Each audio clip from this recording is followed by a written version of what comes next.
Hey, welcome back into Double Nickel. Today, I hope that you are able to help me as we think about a decision that we face as we transition into retirement and begin to embark on the slow travel trips that we have planned beginning next year. So what caused this decision point or this conundrum that we face is that this little setup you see in front of you worked a lot better than I thought it would on a recent trip that we took out to Colorado and Utah.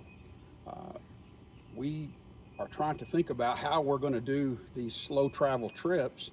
And right now we have this arrangement which will support us along the way as we spend nights at hotels and VRBOs, maybe when we're looking for multi-night stays.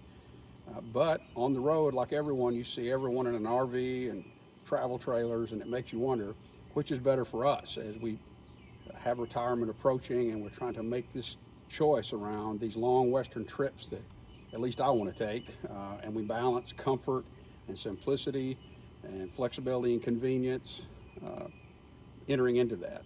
Before I get into the decision points and the balancing act that we're dealing with, I'm going to ask you if you would, if you enjoy these videos that try to be thoughtful as we look at retirement and transition of life, slow travel, trips, and even a little bit about gear, I'd ask you to subscribe. Just press that little subscribe button below. It's free. Doesn't cost you a thing, and it'll help us take this double nickel trip together. Well, back to the real issue today. What you see in front of you is a little simple mini fridge that used oftentimes in a dorm room paired with this Anker power supply. Of course, our trusty Yeti that goes with us everywhere. And then over there is a Craftsman fan that runs both AC and DC. I can use my batteries that power my leaf blower and my weed eater, as well as this fan. So I'll talk to you a little bit about how these things work for us on our trip. The fridge was awesome because what it did, it allowed us to keep our drinks here with ice on them. And of course, as you all know, that melts over time, becomes a kind of a mess in there if you have food, but we kept it just drinks. So it didn't really matter. Just add a little ice along the way, and we kept our food over there in the mini fridge. And it worked fantastic, paired with this power supply. And my truck, which is a F-150 Power Boost, which has generator mode, I'm able to, when we're out driving, charge and have these in series. The truck charges the power supply, which is in series with the fridge, and then when we park somewhere, turn the truck off, the power supply continues to run the mini fridge. It worked better than I anticipated, actually. The thing that we discovered is this power supply will easily run the fridge for say 8 to 10 hours while you're out on even a long day hike. We do some of those, no problem. It can handle that. It can power the fridge actually overnight as you're staying at a hotel and well into the next day. It seems like with that mini fridge and this power supply, and I'll give you the details in the comments about what this power supply is. I'm guessing around 18 hours. It depends a lot on the temperature. One of the things I discovered is under my bed cover, it of course gets hot. I knew that, but the movement of air really matters. That's why this fan's here. It will move the air around under the bed, under the truck bed cover, and keep the compressor from the fridge a little bit cooler. That makes it cycle just a little bit less often and run less time when it's on, which takes a little less burden off of the power supply. So that's what this setup is like. There's some things that were awesome about it. This was great during lunch stops. If you're out in the park somewhere and you want to pull over to a picnic table and get your stuff out and have a picnic, fantastic for that. If you want to get rolling in the morning and you don't want to stop somewhere or mess with the hotel or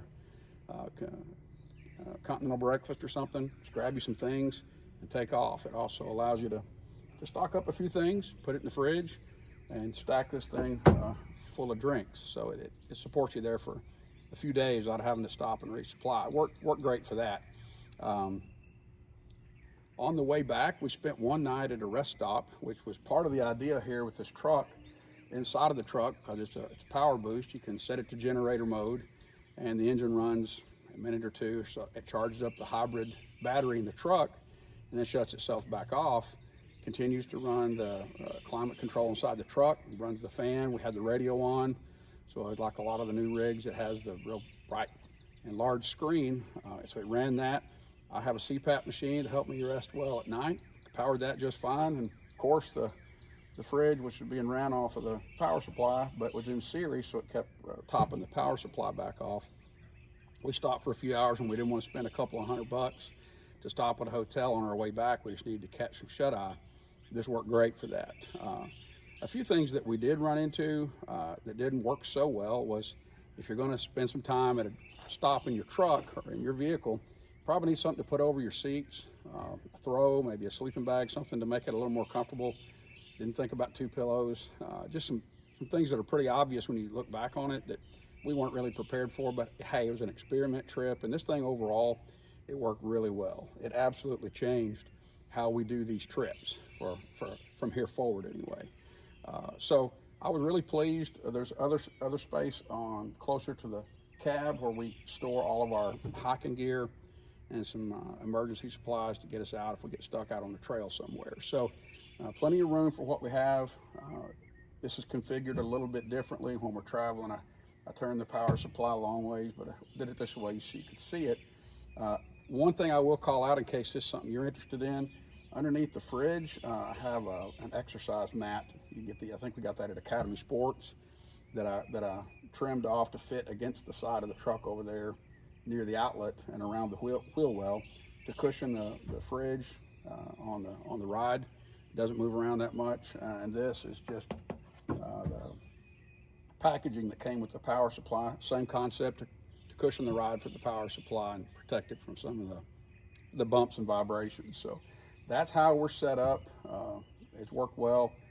The little mini fridge is very inexpensive, especially when you compare it to a 12-volt fridge that I've looked at, and a lot of the reviews that I've seen about those little 12-volt fridges are not great.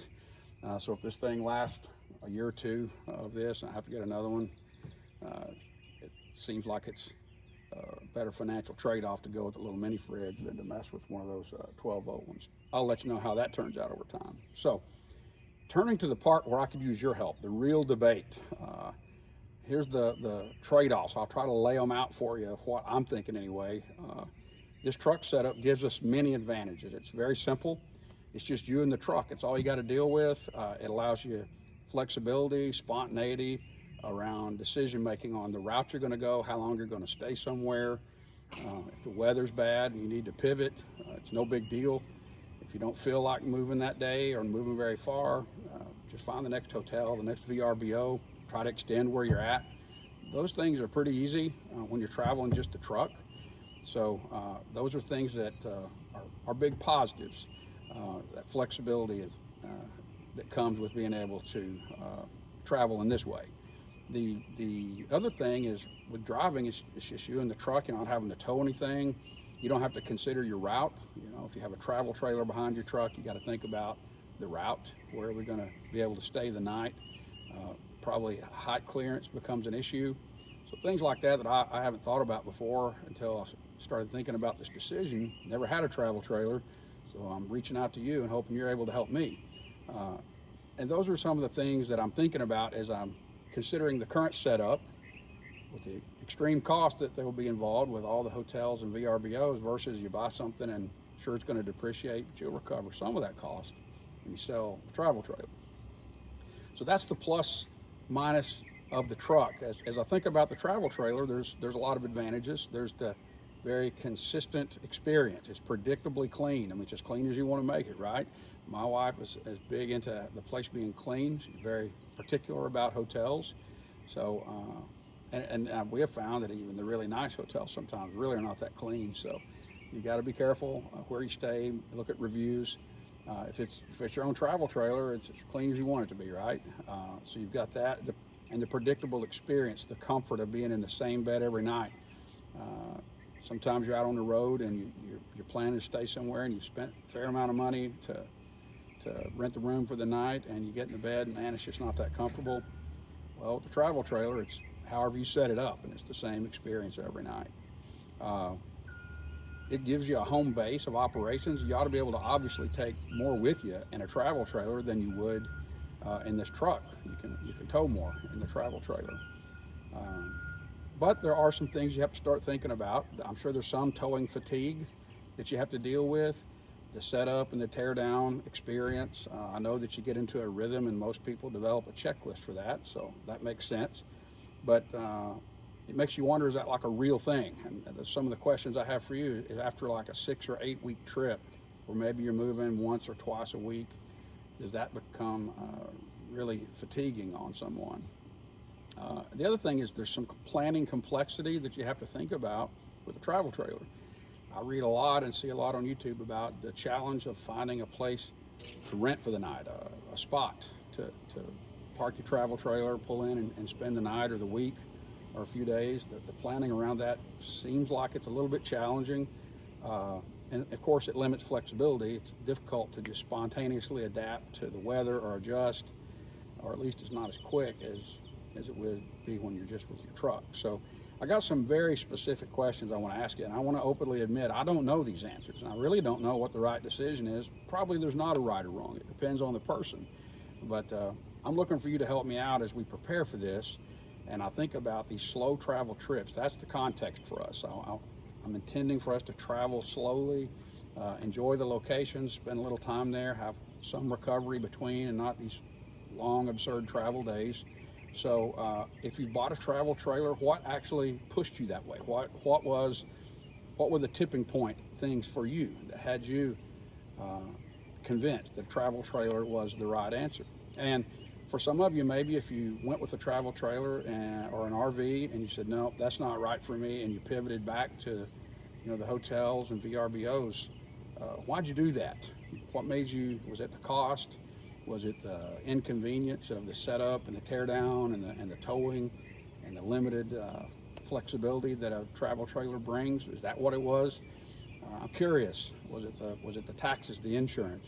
I'm just trying to learn. I'm a newbie here, obviously. The other thing, if you've tried what we're talking about and you went with like a truck setup or whatever, maybe it was an SUV, and you just took your stuff with you and you slow traveled, and you didn't have a travel trailer with you, what are some lessons you learned? What made that more comfortable? What are some essentials you don't want to forget? Now, obviously, you can pull in and buy it if you need it, but if it's an obvious thing you already have at home, why not load it up, take it with you? So drop those pieces of information on me if you have them. What was good about this kind of a setup? What can improve it and make it better if you're going to just travel out of your vehicle over a long period of time? And so what I'm looking for is the best balance. There's right and wrong both ways, I'm sure, but what I'm looking for is what's the optimal balance, because you probably caught on, this channel is a lot about optimization, making the most out of your time. I try to make the most out of our financial situation, and just like everything, I'm trying to make the most out of this. Is this the way to go? Do I stay with just my truck and continue to add to the things that we take with us in our truck? Use the hotels and the VRBOs, look for those bargains and deals. Another thing about that, is there a reward credit card or a program that's the thing that you should do if you're going to go with that setup? And conversely, I hear all about 1,000 Trails and these other programs you can sign up for if you go the travel trailer route. So those are also pieces of information that I wish you'd share with me. So this is an episode about me reaching out to the community, to the people who may view this, and asking you for some feedback. I really am torn and having a difficult time deciding. So this time, we'll see where you take us on Double Nickel. Until next time, have a good one.